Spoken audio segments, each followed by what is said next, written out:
Hello and welcome to today's episode. I'm really glad you're here. Today we're going to talk about something that every single one of us does, every day, yet many of us don't fully understand or respect enough.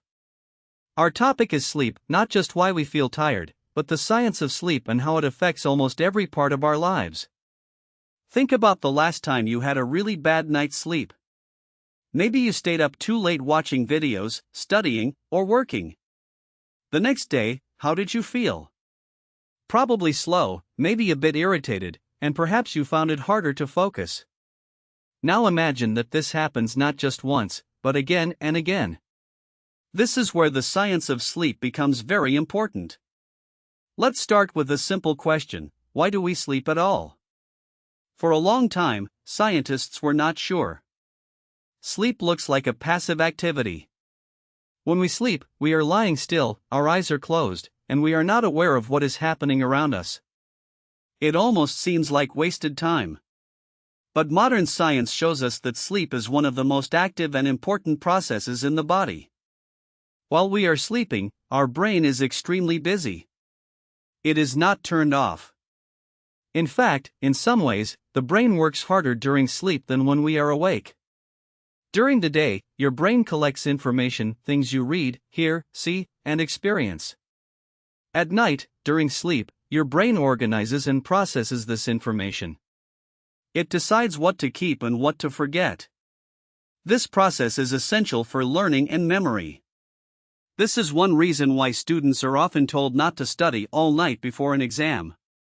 It might feel productive to stay awake and read more, but without sleep, your brain cannot properly store what you have learned. Research shows that people who sleep after studying remember more than those who stay awake.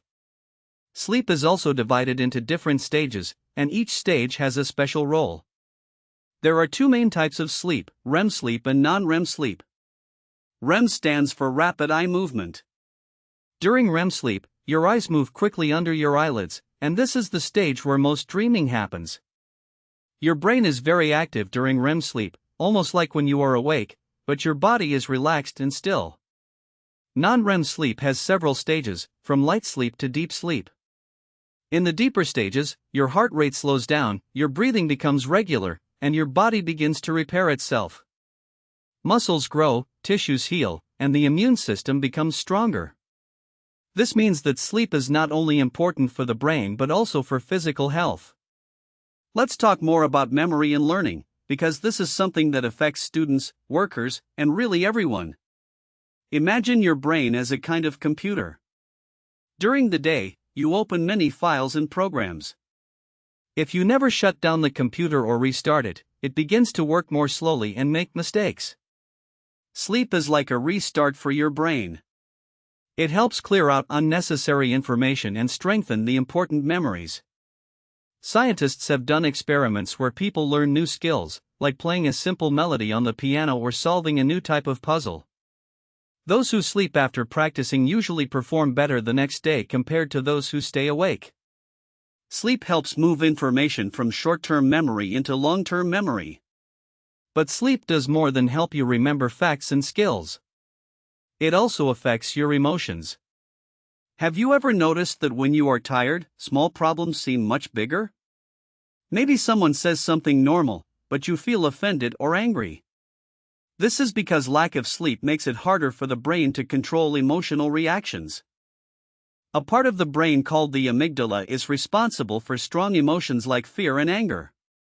Another part, the prefrontal cortex, helps you think logically and stay calm. When you don't sleep enough, the connection between these two areas becomes weaker. As a result, your emotional reactions become stronger and less controlled. This is why people who are very tired may cry more easily, become angry quickly, or feel anxious without a clear reason. Sleep also plays a big role in mental health. Long-term sleep problems are connected to conditions like depression and anxiety. It is sometimes difficult to know what comes first, the sleep problem or the mental health problem, because they influence each other. Poor sleep can make mental health worse, and mental health problems can make it harder to sleep. This creates a difficult cycle. Now let's look at the body. Many people think sleep is only about feeling rested, but it also affects weight, heart health, and even how long we live. When you sleep, your body releases hormones that control hunger and energy use. Two important hormones are leptin and ghrelin. Leptin tells your brain that you are full, while ghrelin tells your brain that you are hungry. When you don't sleep enough, the balance of these hormones changes. Ghrelin levels go up, and leptin levels go down. This means you feel more hungry and less satisfied after eating. As a result, people who are sleep deprived often eat more and choose foods that are high in sugar and fat. Over time, this can lead to weight gain and health problems such as obesity and diabetes. Sleep is also essential for the heart and blood vessels. During deep sleep, blood pressure goes down, giving the heart and circulatory system a chance to rest. If you regularly miss out on deep sleep, your blood pressure may stay higher for longer periods. Over many years, this increases the risk of heart disease and stroke. Another fascinating part of sleep science is the body's internal clock, also known as the circadian rhythm. This is a natural cycle of about 24 hours that controls when you feel awake and when you feel sleepy.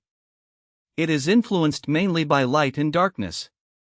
In the morning, when light enters your eyes, your brain receives a signal that it is time to wake up.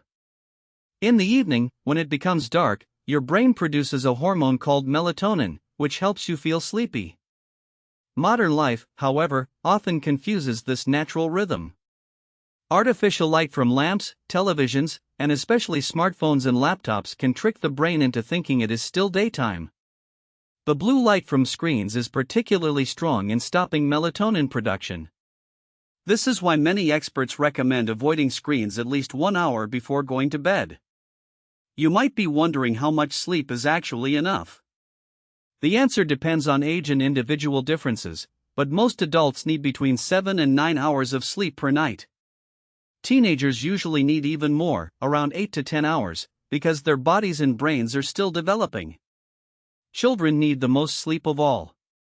Unfortunately, many people treat sleep as something that can be reduced when life becomes busy. They sleep less during the week and try to catch up on sleep during the weekend. While sleeping longer on weekends can help a little, it does not fully repair the damage caused by chronic sleep deprivation. It is better to have a regular sleep schedule and go to bed and wake up at similar times every day. Let's talk about some common sleep problems. One of the most well-known is insomnia. Insomnia means having difficulty falling asleep, staying asleep, or waking up too early and not being able to fall back asleep. Stress, anxiety, and irregular sleep schedules are common causes. People with insomnia often feel tired during the day, have trouble concentrating, and may feel frustrated or worried about their sleep, which can make the problem even worse. Another common condition is sleep apnea. In sleep apnea, a person's breathing stops for short periods during sleep. This can happen many times each night, often without the person being aware of it. Because of these breathing interruptions, the brain briefly wakes the body up to restart breathing, which prevents deep and restful sleep. Sleep apnea is a serious condition and often requires medical treatment. Now let's move to some practical advice. Understanding the science of sleep is useful, but it is even more useful to know how to improve your own sleep. One of the most important tips is to keep a consistent schedule. Try to go to bed and wake up at the same time every day, even on weekends. This helps your circadian rhythm stay stable. Creating a relaxing bedtime routine can also help. This might include reading a book, taking a warm shower, or listening to calm music. These activities send a signal to your brain that it is time to slow down and prepare for sleep. On the other hand, activities that are exciting or stressful, like playing intense video games or checking work emails, can make it harder to fall asleep. Your sleep environment matters as well. A good sleep environment is dark, quiet, and cool. Darkness supports melatonin production, while a lower temperature helps the body enter deeper sleep stages. Some people use curtains that block outside light, earplugs to reduce noise, or white noise machines to create a steady background sound. What you eat and drink also affects your sleep. Caffeine, which is found in coffee, tea, energy drinks, and some soft drinks, is a stimulant. It can stay in your body for several hours. Drinking caffeine late in the afternoon or evening can make it difficult to fall asleep at night. Alcohol is another tricky substance. While it may make you feel sleepy at first, it actually reduces the quality of sleep and can cause you to wake up during the night. Exercise is generally good for sleep, but timing is important. Regular physical activity helps you fall asleep faster and enjoy deeper sleep.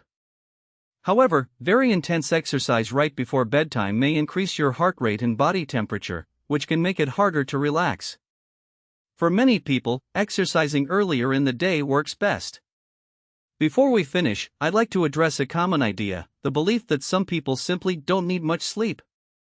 While there are rare individuals who function well on less than 6 hours of sleep, they are a very small minority. Many people who say they are fine with little sleep are actually used to feeling tired and have forgotten what it feels like to be fully rested.